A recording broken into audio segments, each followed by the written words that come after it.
നമ്മുടെ ഏദൻ തോട്ടത്തിലെ പുതിയൊരു വിശേഷത്തിലേക്ക് എല്ലാവർക്കും സ്വാഗതം.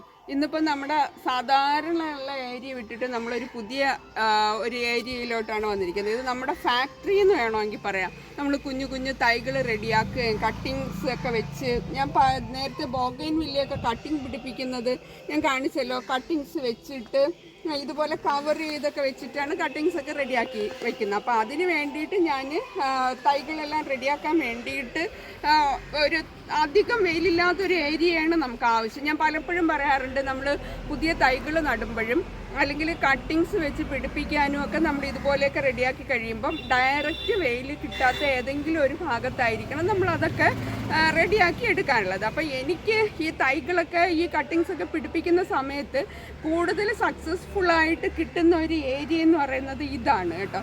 അപ്പോൾ ഇവിടെയാണ് ഇതെല്ലാം ഞാൻ നിരത്തി വെച്ചിരിക്കുന്നത്.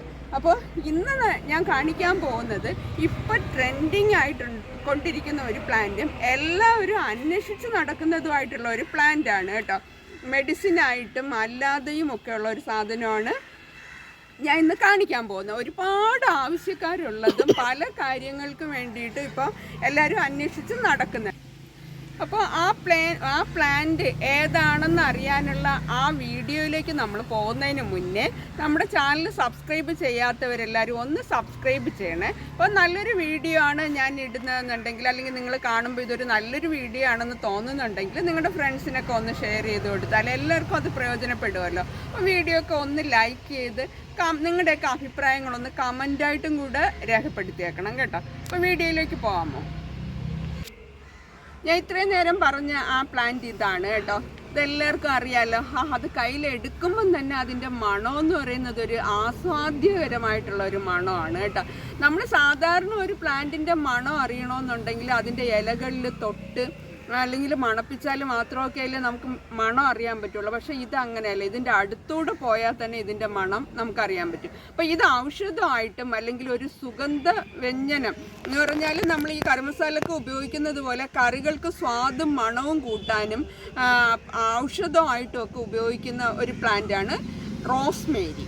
ഇതാണ് ഇപ്പോഴത്തെ താരം അല്ലെങ്കിൽ തരംഗം ആയിക്കൊണ്ടിരിക്കുന്ന ഒരു പ്ലാന്റാണ് റോസ്മേരി എന്ന് പറയുന്നത്. പക്ഷേ പലർക്കും ഒരു പരാതി ഉള്ളത് എന്തെന്ന് വെച്ചാൽ, നമ്മൾ റോസ്മേരി വാങ്ങിക്കൊണ്ട് വന്നു നഴ്സറിയിൽ നിന്ന് വാങ്ങിയിട്ട് അത് പെട്ടെന്ന് ചീഞ്ഞു പോയി, പട്ടുപോയി, അല്ലെങ്കിൽ അതിൻ്റെ പ്ലാന്റ് പുതിയതുണ്ടാക്കാൻ പറ്റുന്നില്ല. അത്തരത്തിലുള്ള പല പരാതികൾ ഈ റോസ്മേരിയെക്കുറിച്ച് പറയുന്നുണ്ട്. അപ്പോൾ ഈ റോസ്മേരി പ്ലാന്റ് നമ്മൾ നഴ്സറിയിൽ നിന്ന് വാങ്ങിയാൽ എന്ത് ചെയ്യണം, അത് റീപ്പോർട്ട് ചെയ്യാൻ എങ്ങനെ ഏത് രീതിയിൽ റിപ്പോർട്ട് ചെയ്യണം എന്നുള്ളൊരു വീഡിയോ ആണ് ഞാൻ ഇന്ന് കാണിക്കുന്നത് കേട്ടോ.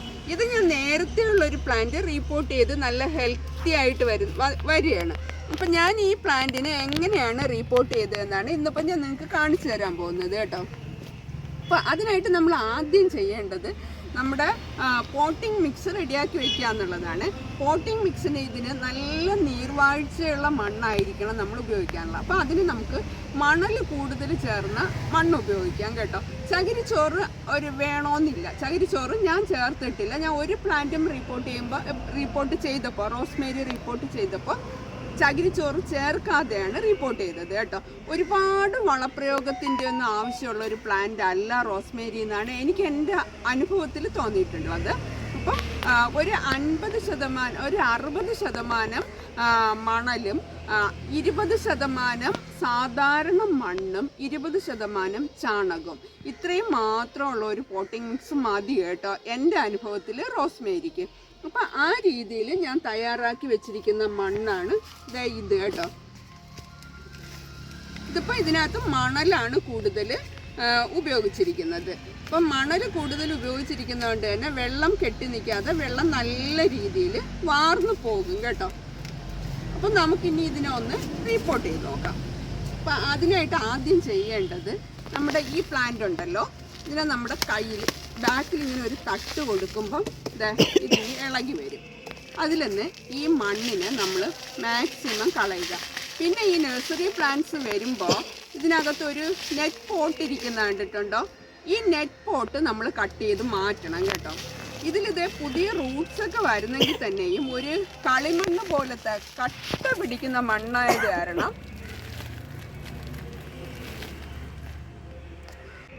കൂടുതൽ വേരുകൾ നല്ല രീതിയിൽ സ്പ്രെഡ് ചെയ്ത് വരാനായിട്ട് ഒരു ബുദ്ധിമുട്ടുണ്ടാകും. അതിനാണ് നമ്മൾ ഇതിലെ ഈ മണ്ണ് മൊത്തം മാറ്റുന്നത് കേട്ടോ.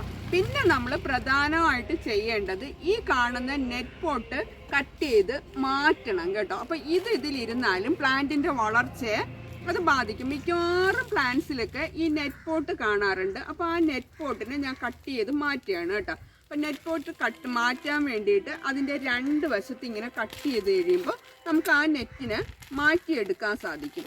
അഥവാ നിങ്ങൾക്ക് മാറ്റിയാൽ ആ പ്ലാന്റിന് ബുദ്ധിമുട്ടാണെന്ന് തോന്നുകയാണെങ്കിൽ അതിനൊന്ന് കട്ട് ചെയ്ത് വിട്ടു കൊടുത്താലും മതി കേട്ടോ.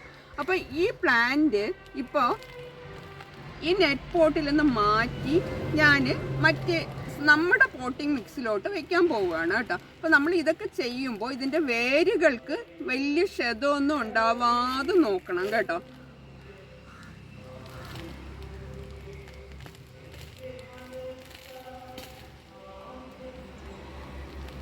ഞാൻ ആ നെറ്റ് പോട്ടിനെ മാറ്റി എടുത്തിട്ടുണ്ട്. നെറ്റ് പോട്ട് ഇരുന്ന് കഴിയുമ്പോൾ ഈ പ്ലാന്റ് വളർന്ന് വരുമ്പോൾ വേരുകൾക്ക് സ്പ്രെഡ് ചെയ്യാനുള്ള ഒരു തടസ്സം ഉണ്ടാവും കേട്ടോ. അത് കാരണമാണ് ഇതിനെ നമ്മൾ മാറ്റണം എന്ന് പറയുന്നത്. അപ്പം ഇനി നമ്മൾ ചെയ്യുന്നത് കുറച്ചുകൂടെ വലിയൊരു ചട്ടിയാണ് ഞാൻ എടുത്തിട്ടുള്ളത്. ഞാൻ പറഞ്ഞല്ലോ നല്ല നീർവാഴ്ചയുള്ള മണ്ണായിരിക്കണമെന്ന് പറഞ്ഞല്ലോ. അപ്പോൾ ആ ഒരു തരത്തിലും വെള്ളം കെട്ടി നിൽക്കാൻ പാടില്ല. വെള്ളം കെട്ടി നിന്നാൽ പ്ലാന്റ് ചീഞ്ഞു പോകും. അപ്പോൾ അതുകൊണ്ട് നമ്മൾ റീപോർട്ട് ചെയ്യുന്ന സമയത്ത് പ്രധാനമായിട്ടും ചെയ്യാനുള്ളത് ഇതിൻ്റെ ഹോളുകളിൽ വന്ന് ചെളി കെട്ടാത്ത രീതിയിൽ നമ്മൾ അതിനുള്ള സംവിധാനം ഉണ്ടാക്കണം. അപ്പോൾ അതിന് വേണ്ടിയിട്ട് ഞാൻ കുറച്ച് ചരലുകളാണ് അടിഭാഗത്ത് ഇട്ട് കൊടുത്തത് കേട്ടോ. അതിനുശേഷം അതിൻ്റെ മുകളിൽ കുറച്ച് കരിയിലിടുന്നത് ചെറിയൊരു ഈർപ്പം നിലനിർത്താൻ വേണ്ടിയിട്ടാണ് കേട്ടോ. കുറച്ച് കരിയില ഇട്ടതിന് ശേഷം അപ്പോൾ ആ ചരല് അടിയിലിട്ടത് കാരണം വെള്ളം കെട്ടി നിൽക്കാതെ വാർന്നു പോവും.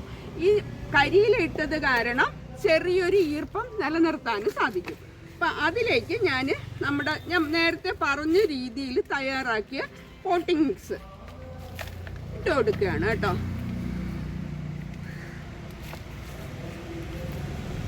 അത് ഇത്രയും പോട്ടിംഗ് മിക്സ് ഒരു അര ഭാഗം കഴിഞ്ഞിട്ടുള്ള ഭാഗം വരെയുള്ള പോട്ടിംഗ് മിക്സ് ഇട്ട് കൊടുത്തു.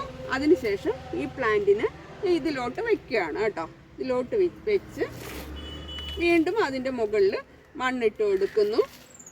ഇത്രയും മതി കേട്ടോ. പിന്നെ ഇനി നമുക്ക് ഈ പ്ലാന്റിൻ്റെ വളർച്ച അനുസരിച്ച് പോട്ടിംഗ് മിക്സ് ഇട്ട് കൊടുക്കാം. ഇപ്പോൾ ഇത്രയും മതി കേട്ടോ. ഇത്രയും ഇട്ട് കൊടുത്തതിന് ശേഷം നമ്മൾ മെയിനായിട്ട് ഞാൻ പറയാറുണ്ട്, ഏത് പ്ലാന്റ് റീപോർട്ട് ചെയ്താലും നമ്മൾ സാധാരണ ഓർണമെൻ്റൽ പ്ലാന്റ്സ് ആണെങ്കിൽ സാഫ് ഉപയോഗിക്കുന്നു. നമ്മൾ എഡിബിളായിട്ടുള്ളൊക്കെ സാധനങ്ങൾ റീപോർട്ട് ചെയ്യുമ്പോഴും അല്ലെങ്കിൽ വിത്തുകൾ നടുമ്പോഴും ഒക്കെ നമ്മൾ സ്യൂഡോമോണസ് ഉപയോഗിക്കാറുണ്ട്. അപ്പോൾ ഇതിനും ഞാൻ സ്യൂഡോമോണസാണ് ഉപയോഗിക്കാൻ പോകുന്നത് കേട്ടോ. സ്യൂഡോമോണസ് ഇതാണ് സ്യൂഡോമോണസ്. സ്യൂഡോമോണസിനെ കുറിച്ച് ഞാൻ പറഞ്ഞിട്ടുണ്ട്. സ്യൂഡോമോണസ് നമ്മൾ കലക്കാനുള്ളത് 20 ഗ്രാം സ്യൂഡോമോണസ് 1 ലിറ്റർ വെള്ളത്തിൽ കലക്കി നമുക്ക് ചെടികളുടെ ചോട്ടിലൊഴിക്കാം, ഇലകളിൽ സ്പ്രേ ചെയ്ത് കൊടുക്കാം, വിത്തുകൾ അതിൽ കുതിർത്ത് വെച്ച് നടാം. പിന്നെ അല്ലെങ്കിൽ ചെടികളിലുണ്ടാവുന്ന ഫംഗസ് ബാധയ്ക്കെല്ലാം നമുക്ക് സ്യൂഡോമോണസ് ഉപയോഗിക്കാം. നമ്മൾ ഈ റീപോർട്ട് ചെയ്യുന്ന സമയത്ത് പ്ലാന്റ്സിൻ്റെയൊക്കെ വേരുകളിൽ എന്തെങ്കിലും ക്ഷത സംഭവിച്ചിട്ടുണ്ടെങ്കിൽ അതിൽ കൂടെയൊക്കെ ഫംഗസ് ബാധയ്ക്ക് സാധ്യതയുണ്ട്. അപ്പം അത് വരാതിരിക്കാൻ വേണ്ടിയിട്ടാണ് നമ്മൾ ഈ സ്യൂഡോമോണസ് ഉപയോഗിക്കുന്നത് കേട്ടോ. അപ്പോൾ ഇതാ ഞാൻ ഇവിടെ 1 ലിറ്ററോളം വെള്ളം എടുത്ത് വെച്ചിട്ടുണ്ട്. അതിൽ ഒരു 20 ഗ്രാം അളവിലുള്ള സ്യൂഡോമോണസ് ഇടുന്നു. സ്യൂഡോമോണസ് 20 ഗ്രാം നമ്മൾ വെയിങ് മെഷീൻ എടുത്ത് തൂക്കിയൊന്നും എടുക്കേണ്ടതൊന്നും കാര്യമൊന്നുമില്ല. ഒരല്പം കൂടിയാലും കുറഞ്ഞാലും പ്രശ്നമുള്ള സാധനമല്ല സ്യൂഡോമോണസ് എന്ന് പറയുന്നത്. അതിന് നല്ലതുപോലെ ഒന്ന് കലക്കിയതിന് ശേഷം ഇതിൻ്റെ ചോട്ടിൽ നല്ലതുപോലെ ഒഴിച്ചു കൊടുക്കുന്നു കേട്ടോ. അപ്പോൾ ഇലകളിൽ ഒന്ന് തളിച്ചു കൊടുക്കാം. അപ്പോൾ ഇനി ഇത് ഏകദേശം ഒരാഴ്ചയോളം നല്ല തണലത്ത് വെച്ചേക്കണം. കാര്യം നമ്മൾ അതിലുണ്ടായിരുന്ന മണ്ണ് മൊത്തം മാറ്റിയതല്ലേ. അപ്പം വേരൊക്കെ ഒന്ന് പുതിയതായിട്ടൊന്ന് പിടിച്ചു വരാൻ വേണ്ടിയിട്ട് നല്ല തണലത്ത് വെച്ചേക്കുക. ആ രീതിയിൽ ഞാൻ നേരത്തെ റീപോർട്ട് ചെയ്ത റോസ്മേരിയാണ് നിൽക്കുന്നത്. അപ്പോൾ ഇന്നത്തെ ഈ റോസ്മേരി വിശേഷം എല്ലാവർക്കും ഇഷ്ടപ്പെട്ട് കാണുമെന്ന് വിചാരിക്കുന്നു. എല്ലാവർക്കും ഇഷ്ടപ്പെട്ടെങ്കിൽ നമുക്ക് റോസ്മേരി വിശേഷങ്ങളുമായിട്ട് വരാം. ഞാൻ ഈ റോസ്മേരി പ്രൊപ്പഗേറ്റ് ചെയ്യാൻ വേണ്ടിയിട്ട് 1-2 വഴിയിൽ അത് ചെയ്യാൻ ശ്രമിക്കുന്നുണ്ട്. അപ്പോൾ അത് സക്സസ് ആവുകയാണെന്നുണ്ടെങ്കിൽ ആ വീഡിയോ ആയിട്ട് ഞാൻ വീണ്ടും വരാം. കട്ടിങ്സ് ഒക്കെ പിടിച്ചു കിട്ടാനായിട്ട് വളരെയേറെ ബുദ്ധിമുട്ടുള്ളൊരു സാധനമാണ് റോസ്മേരി. നഴ്സറികളിലൊക്കെ ഇതിൻ്റെ കുഞ്ഞു തൈകൾ തന്നെയും നല്ല റേറ്റ് ഉണ്ട്. പക്ഷേ എത്ര റേറ്റുള്ളതായിരുന്നാലും ഓരോ പ്ലാന്റ് എല്ലാവരും വാങ്ങി വീടുകളിൽ വെക്കണം എന്നുള്ളതാണ് എൻ്റെ അഭിപ്രായം. നമുക്ക് ഇൻഡോർ എന്ന് പറയുമ്പോൾ ഡയറക്റ്റ് നമ്മൾ മൊത്തം അകത്ത് കൊണ്ടുവന്ന് വെക്കാൻ പറ്റിയില്ലെങ്കിൽ തന്നെ ഇടയ്ക്കിടയ്ക്കുള്ള ദിവസങ്ങളിലൊക്കെ എടുത്ത് വീട്ടിനകത്ത് വെച്ച് വീട്ടിനകത്തൊക്കെ ഒരു നല്ല മണം ഒക്കെ കിട്ടുന്ന ഒരു നല്ലൊരു പ്ലാന്റായിട്ടാണ് എനിക്ക് റോസ്മേരിയെ തോന്നിയിട്ടുള്ളത്. പിന്നെ അധികം വെയിൽ ഡയറക്റ്റ് കൊണ്ടില്ലെങ്കിലും പ്രശ്നമില്ല. പക്ഷേ ഇതിന് ഓവർ മഴ പ്രശ്നമാണ് കേട്ടോ. അപ്പോൾ ഇത്തരത്തിലൊക്കെ നമുക്ക് ഉപയോഗിക്കാൻ പറ്റുന്ന നല്ലൊരു പ്ലാന്റ് ആയത് കാരണം തന്നെ നമുക്ക് വീട്ടിൽ വയ്ക്കാൻ പറ്റിയ നല്ലൊരു പ്ലാന്റാണിത്. ഇപ്പം നമ്മൾ വാങ്ങുമ്പോൾ തീരെ ചെറിയ പ്ലാന്റ് വാങ്ങാതെ ഇത്തിരി വില കൂടിയാലും കുറച്ച് വലിയ പ്ലാന്റ് വാങ്ങുന്നതാണ് നല്ലതെന്നാണ് എൻ്റെ അഭിപ്രായം. അപ്പം ഞാൻ നേരത്തെ പറഞ്ഞതുപോലെ ഇന്നത്തെ വിശേഷം എല്ലാവർക്കും ഇഷ്ടപ്പെട്ട് കാണുമെന്ന് വിചാരിക്കുന്നു. ഇഷ്ടപ്പെട്ടെങ്കിൽ നമുക്കൊരു പുതിയൊരു വിശേഷമായിട്ട് പുതിയൊരു വീഡിയോയിൽ വീണ്ടും കാണാം. ബൈ.